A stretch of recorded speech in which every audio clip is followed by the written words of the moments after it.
हर खबर पर होगी आपकी पकड़। डाउनलोड कीजिए एबीपी लाइव ऐप।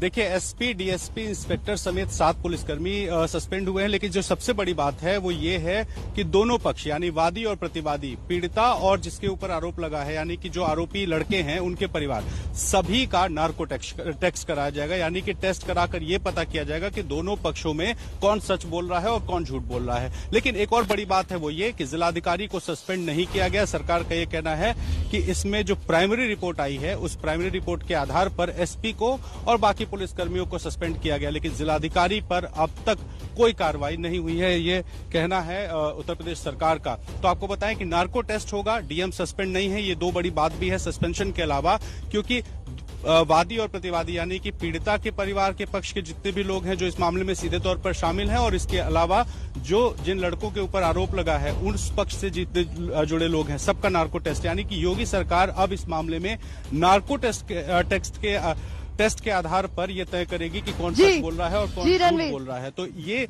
बड़ा मामला है, लेकिन जिलाधिकारी पर कार्रवाई नहीं हुई है, ये भी बात है। जी, इस वक्त की बहुत बड़ी खबर रणवीर दे रहे हैं एबीपी न्यूज पर। खबर यह है कि पीड़ित परिवार का भी और जिन पर आरोप लगा है उनके परिवार का भी नार्को टेस्ट किया जाएगा। तो ये तय किया गया है इंद्रजीत, पीड़ित परिवार के नार्को टेस्ट का क्या मतलब यहाँ? जी देखिए, उस वक्त जो कुछ भी हुआ होगा इससे ये जानने की कोशिश की जाएगी कि आखिर उसमें पुलिस की क्या भूमिका थी, जो पुलिस वाले मौजूद थे उनकी क्या भूमिका थी, परिवार जो कह रहा है वो कितना सच कह रहा है।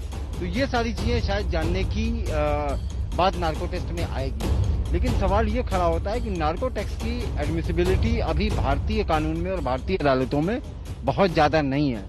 हाँ, जांच के लिहाज से ये जरूर इम्पोर्टेंट हो सकता है, लेकिन एविडेंस एक्ट में ये प्राइमरी एविडेंस के तौर पे नहीं देखा जाएगा। तो पुलिस जो जानने की कोशिश कर रही है, कम से कम ईमानदारी से यहाँ जांच कर ले तो बिना नार्को के उसको सारी चीजें मिल जाएंगी। प्रियंका चतुर्वेदी भी हमारे साथ जुड़ी हुई। इंद्रजीत, कुछ और सवाल भी आपसे पूछूंगी।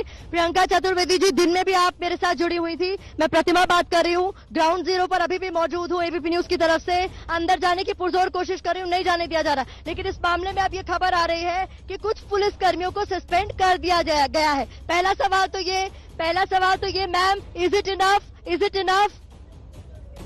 प्रतिभा जी, सबसे पहले तो मैं आपको सलाम करना चाहती हूँ और खास करके सारी महिला पत्रकारों को सलाम करना चाहती हूँ जिन्होंने सच्चाई की लड़ाई लड़ी और उस परिवार को इंसाफ दिलाने का काम किया है। No, this is not enough. Enough होगा जब सरकार मीडिया कर्मियों से माफी मांगेगी। इनफ तब होगा जब उनके परिवार से माफी मांगेगी। इनफ तब होगा जब उनके परिवार को न्याय मिलेगा। और अभी ये नार्को टेस्ट की बात हो रही है, ध्यान भटकाने का काम हो रहा है। सब जानते हैं नार्को टेस्ट जो होते हैं सेकेंडरी एविडेंस होता है, कोर्ट में एडमिसिबल प्राइमरी एविडेंस नहीं होता है।